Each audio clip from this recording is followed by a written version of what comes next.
안녕하세요. 임플란트 치과 박경입니다.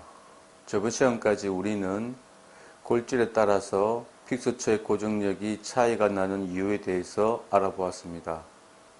즉 골질이 좋은 경우는 픽스처의 둘레 전체에서 고정력을 제대로 얻을 수 있었지만 골질이 안 좋은 경우, 즉 대부분의 경우에서 픽스처의 근원 심축에서는 고정력을 제대로 얻을 수가 없는데 그 이유는 치조골의 구조 때문이고 게다가 표면 처리와 나사산 때문에 유착 결과가 추가로 더 나쁘게 되기 때문이라고 말씀드렸습니다.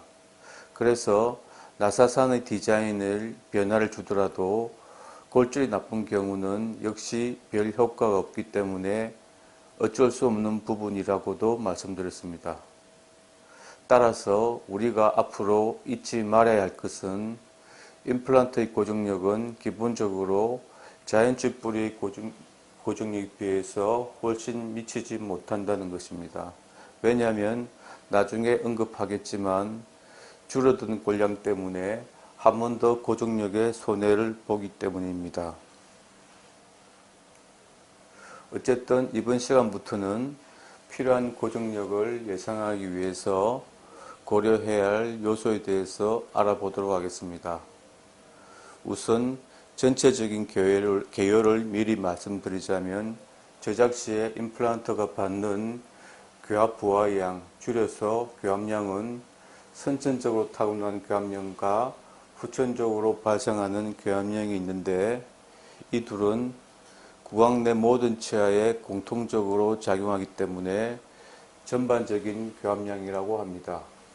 하지만 개별 치아나 임플란트가 받는 교합량은 대합치, 인접치, 반대쪽 치아의 교합 상태와 보정에 따라서 달라질 수 있으므로 추가적으로 살펴볼 필요가 있습니다.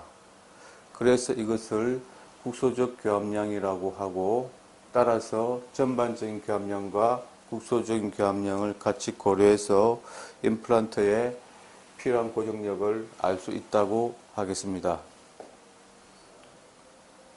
이제부터 하나씩 살펴보면 먼저 전반적인 교합량이 되겠습니다.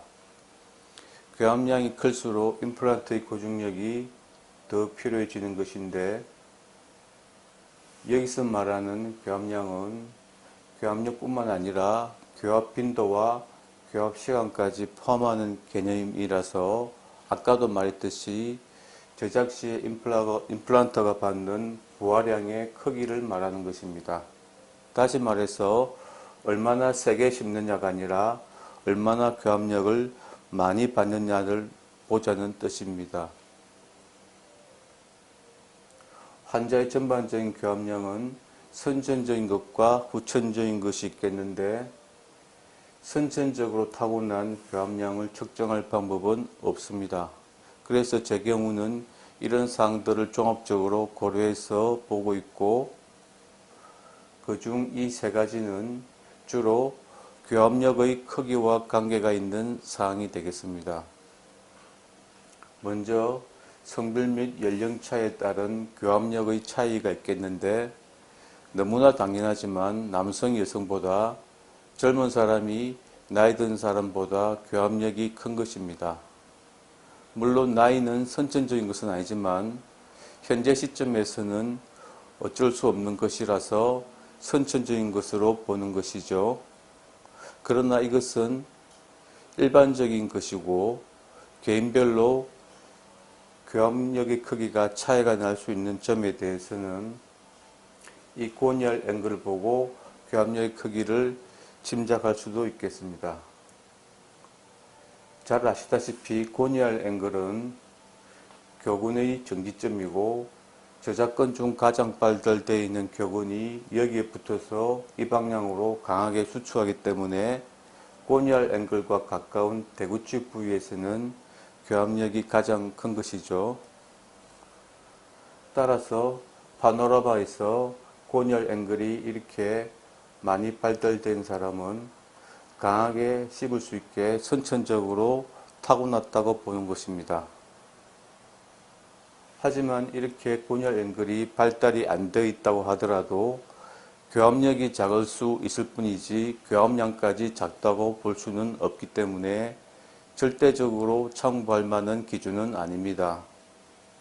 왜냐하면 뿌리가 길고 튼튼하고 골질도 단단해서 그 뿌리를 단단하게 받쳐주고 또 잇몸도 건강하게 선천적으로 잘 타고난 사람은 씹는 근육이 발달되어 있지 않더라도 강하게 씹을 수 있기 때문에 결국 교합력도 커지고 또 오랫동안 편하게 씹을 수 있기 때문에 교합량도 커지기 때문입니다.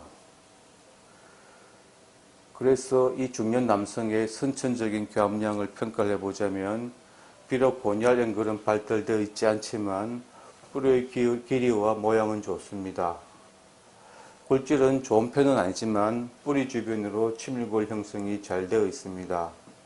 그리고 다수의 치아가 다발적으로 결손이 된 상태지만 이를 뽑은 이유가 아마도 치주염 때문은 아닌 것 같습니다. 그렇게 생각하는 이유는 중년의 나이임에도 불구하고 치조골의 흡수가 없이 전체적으로 본 레벨이 잘 유지가 되어 있고 이를 뽑은 자리에서도 뼈가 아래로 내려가 있지 않고 잔존 골 길이가 유지가 되고 있기 때문입니다. 그래서 이런 부분에서 이를 뽑은 이유는 아마도 충치로 인해서 신경치료를 해서 오랫동안 쓰다가 치아가 파절되었든지 아니면 치아에 실금이 가서 오랫동안 쓰다가 부러졌든지 아니면 뿌리 끝에 염증이 생겨서일 것입니다. 따라서 초진시에 왜 이를 뽑게 됐는지 물어보는 것도 도움이 되겠습니다. 어쨌든 이 환자는 잇몸 염증이 잘 생기는 체질도 아닌 것 같고 남성인 점도 추가로 고려해 볼 때 선천적인 교합량을 크게 타고난 분이라고 볼 수도 있겠습니다. 따라서 고니알 앵글과 더불어 치근의 이계도와 길이 그리고 골질과 치주를 참고해서 개인별로 차이가 날 수 있는 선천적인 교합량을 예상할 수 있겠습니다. 이제 후천적인 교합량에 대해서 살펴보겠습니다.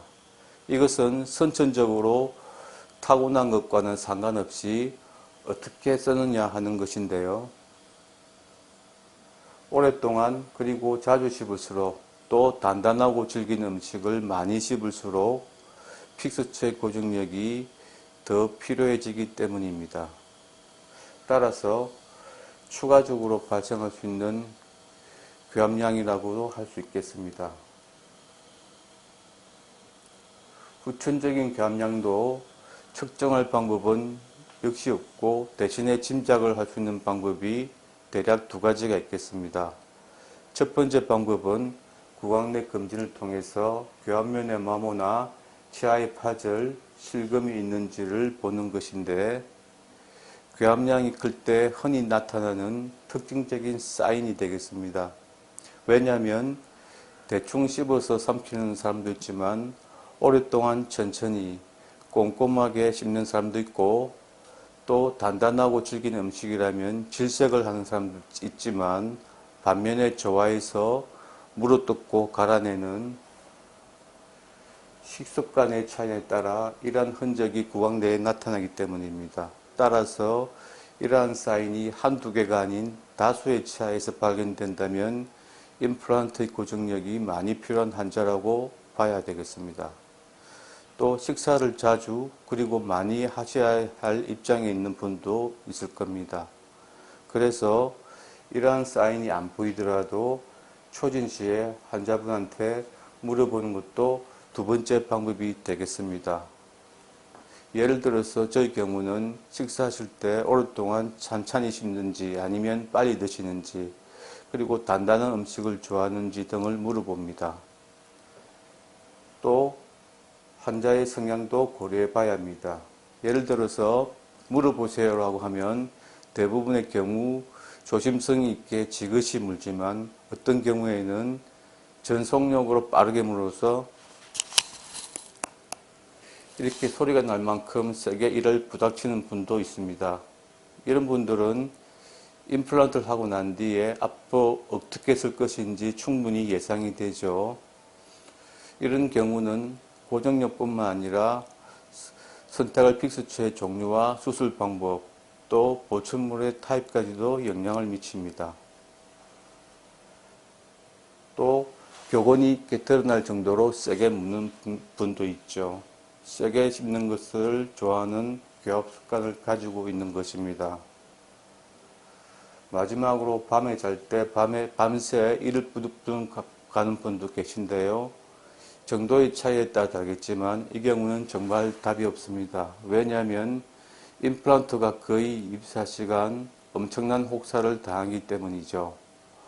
골질이 단단하다면 나사는 물론이고 지대주나 픽스처까지 금방 부러지고, 골질이 무르다면 픽스처가 금방 흔들려서 빠지게 됩니다. 그래서 초진 시에 꼭 물어보셔서 오래 못 쓴다는 점을 미리 말씀드리는 것이 좋겠습니다.